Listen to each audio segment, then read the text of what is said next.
Shri Sai Satcharita Chapter 40. Stories of Baba. 1. Attending Mr. Dev's Udyapan ceremony as a sannyasi with two others. 2. Visiting Hemadpant's house in the form of his picture. In this chapter, we give two stories. 1. How Baba attended the Udyapan ceremony organized by Mr. B.V. Dev's mother at his house at Dahanu. And 2.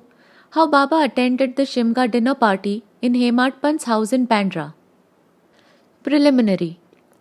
Blessed is Shri Sai Samarth, who gives instructions in both temporal and spiritual matters to his devotees and makes them happy by enabling them to achieve the goal of their life. Sai, when he places his hand on their heads, transfers his power to them, and thus destroying the sense of differentiation, makes them attain the unattainable thing. He embraces the bhaktas who prostrate themselves before him with no sense of duality or differentiation. He becomes one with the bhaktas as the sea with the rivers. Now to revert to the stories of this chapter. Mrs. Dev's Udyapan ceremony. Mr. B.V. Dev was a Mamlatdar at Dahanu, Thane district. His mother had observed 25 or 30 religious vows, and an Udyapan concluding ceremony in connection therewith was to be performed. This ceremony included the feeding of 100 or 200 Brahmins. Mr. Dev fixed a date for the ceremony and wrote a letter to Bapu Saheb Zog asking him to request Sai Baba on his behalf to attend the dinner of the ceremony, as without his presence the ceremony would not be duly completed. Bapu Saheb Zog read out the letter to Baba. Baba noted carefully the pure-hearted invitation and said, "I always think of him who remembers me. I require no conveyance, carriage, tonga, train or aeroplane. I manifest myself to him who lovingly calls me. Write to him a reply that 3 of us, the trio, myself, yourself and a third person will go and attend it." Mr. Zog informed Mr. Dev of what Baba said. The latter was much pleased, but he knew that Baba never went to any place except Rahata, Rui and Nimgaon in person. He also thought that nothing was impossible for Baba, as he was all-pervading, and that he might suddenly come in any form and fulfill his words. A few days before this, a sannyasi in a Bengali dress and professing to work for the cause of the protection of cows came to the station master at Dahanu to collect donations. The latter told him to go into the town and see the Mamlatdar, Mr. Dev, and with his help collect the funds. Just then the Mamlatdar happened to come there. The station master then introduced the sannyasi to him. Both sat talking on the platform. Mr. Dev told him that a subscription list for some other charitable cause had already been prepared by a leading citizen, Rao Saheb Narottam Shetty, and so it was not proper to start another subscription list, and that it would be better if he would visit the place after 2 or 3 months. Hearing this, the sannyasi left the place. About a month afterwards, the sannyasi came in a tonga which stopped in front of Mr. Dev's house at about 10 a.m. Dev thought that he came for donations. On seeing him busy with the preparations of the ceremony, the sannyasi said that he had not come for money but for meals. Dev said, "All right, you're welcome in the house." The sannyasi said, "2 lads are with me." Dev said, "Well, come with them." As there was about 2 hours for the meals to be served, Dev inquired where he should send for them. He said that it was not necessary as he would come himself at the appointed time. Dev asked him to come at noon. Exactly at 12 noon, the trio came, joined the party and after feeding themselves went away. After the ceremony was finished, Dev wrote a letter to Bapu Saheb Zog complaining of Baba's breach of promise. Zog went to Baba with the letter, but before it was opened, Baba spoke. "Ah, he says that I promised him to come but deceived him. Tell him that I did attend his dinner with 2 others, but he failed to recognize me. Then why did he call me at all? He thought that the sannyasi came to ask for subscription money. Did I not remove his doubt in that respect? And did I not say I would come with 2 others? And did not the trio come in time and have their meals? See, to keep my words, I would sacrifice my life.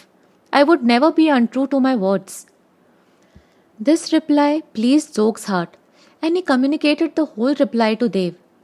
As soon as he read it, he burst into tears of joy, but he took himself to task mentally for vainly blaming Baba. He wondered how he was deceived by the sannyasi's prior visit and his coming to him for subscriptions, and how he also failed to catch the significance of the sannyasi's words that he would come with two others for meals. This story clearly shows that when the devotees surrender themselves completely to their Satguru, he sees to it that the religious functions in their houses are duly executed and complied with all the necessary formalities. Hemadpant Shimka Dining. Now let us take another story which shows how Baba appeared in the form of his picture and fulfilled the desire of his devotee. In 1917, in the morning of the full moon day, Hemadpant had a vision. Baba appeared to him in his dream in the form of a well-dressed sannyasi, woke him up, and said that he would come to him for meals that day. This vision constituted a part of the dream. When he fully woke up, he saw neither Sai nor the sannyasi. But when he began to recollect the dream, he remembered each and every word that the sannyasi uttered in his dream. Though he was in contact with Baba for 7 years and always meditated on Baba, he never expected that Baba would come to his house for meals. However, being much pleased with Baba's words, he went to his wife and informed her that being the holy day, a sannyasi was coming for meals and that some more rice should be prepared. She inquired about the guest, who he was, and where he was coming from. Then, not to cause any misunderstanding, he gave her the truth and told her about the dream.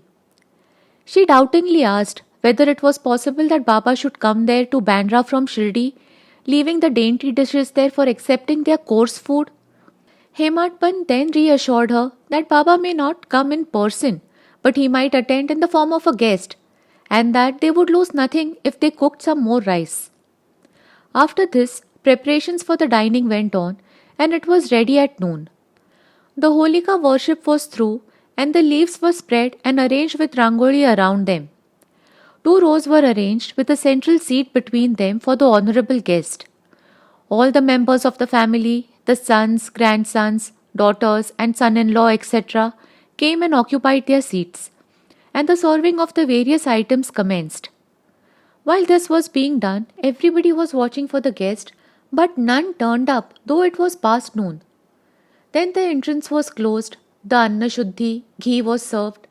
This was a signal to start eating. Formal offering to the Vaishvadeva fire and the Naivedya to Sri Krishna were also over, and the members were about to begin when footsteps in the staircase were heard distinctly. Hemadpant went immediately and opened the door and saw 2 men there. One, Ali Muhammad, and 2, Maulana Ismu Mujawar. These 2 persons, seeing that the meals were laid out and all the members were about to begin eating, apologized to Hemadpant and requested him to excuse their interference. They said, "You left your seat and came running to us. Others are waiting for you. So please take this thing and I shall relate all about it later at your convenience." Saying so, he took out from under his arm a packet wrapped in an old newspaper and placed it on the table. Hemadpant uncovered the packet and saw, to his great wonder and pleasant surprise, a big and nice picture of Sai Baba. On seeing it, he was much moved. Tears ran down from his eyes, and hair stood on end all over his body, and he bent and placed his head on the feet of Baba in the picture. He thought that Baba had blessed him by this miracle or leela. Out of curiosity, he asked Ali Muhammad how he got this picture. He said that he bought it from a shop and that he would give all the details about it afterwards, and wished that, as all the members were waiting for him, he should go and join them. Hemadpant thanked him, bid them goodbye, and returned to the dining hall. The picture was placed on the central seat reserved for the guest, and after making the due offering of the Naivedya, the whole party commenced eating and finished it in proper time. On seeing the beautiful form of Sai in the picture, everybody was extremely pleased and wondered how all this happened. This is how Sai Baba fulfilled his words, uttered by him in the dream of Hemadpant. The story of this picture, with all its details, which is how Ali Muhammad got it, why he brought it and gave it to Hemadpant, is reserved for the next chapter. Bow to Shri Sai. Peace be to all.